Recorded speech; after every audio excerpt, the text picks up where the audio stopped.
So let's talk about Fantom, also known as FTM. It's sitting at 70 cents right now. And since I've shared this thing, it is still on a downward journey. The overall stuff hasn't changed. Let's look at it on 4 hours to change the mood a bit.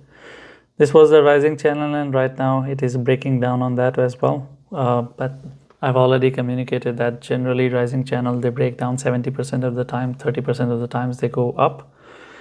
And I wouldn't be surprised if it goes down. Let's see, what did we discuss about FTM last time when I covered it. Last time was when? Wednesday. So it's been 5 days.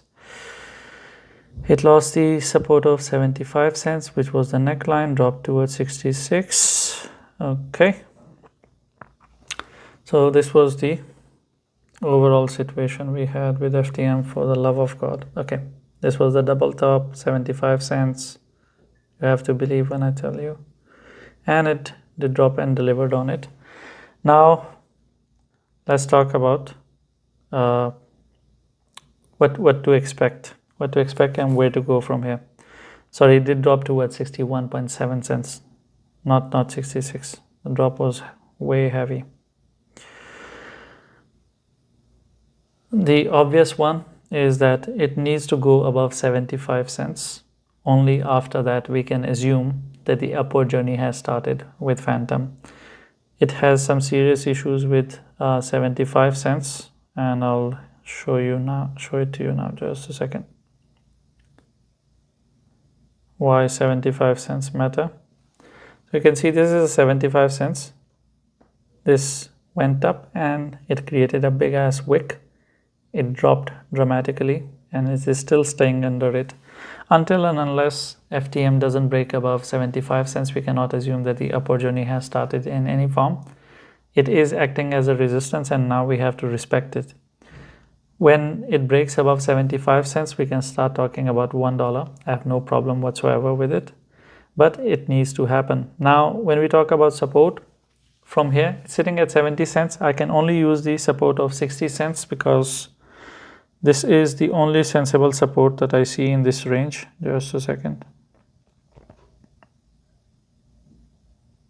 Yeah, it is the only sensible support, because if we look at one structure, there's a very ugly structure.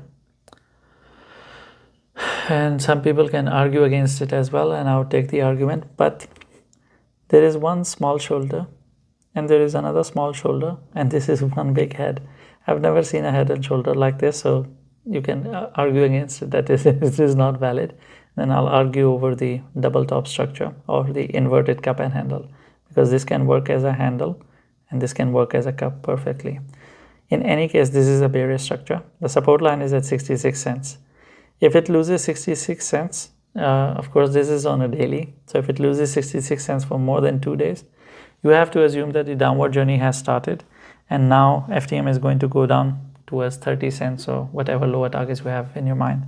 But if it continues to hold on to 66 cents, it doesn't break below it, you would assume it is going to go towards 75. And then if it conquers 75, we will talk about $1 and more.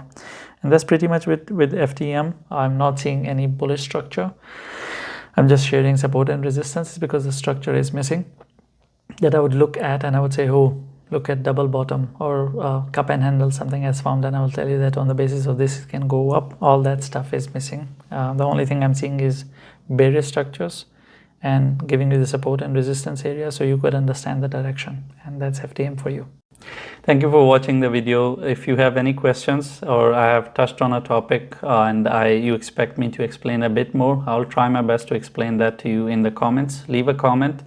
And I'm not going to tell you to like and subscribe, because if you're not interacting with the video or if you're not subscribed, you're not going to see all the 10 videos that I make every day. You're going to miss out on it, and I think you are educated enough to understand what to subscribe and what not to, because if you want to miss out on it, then why not? It's for your own good, and you should know better what is good for you.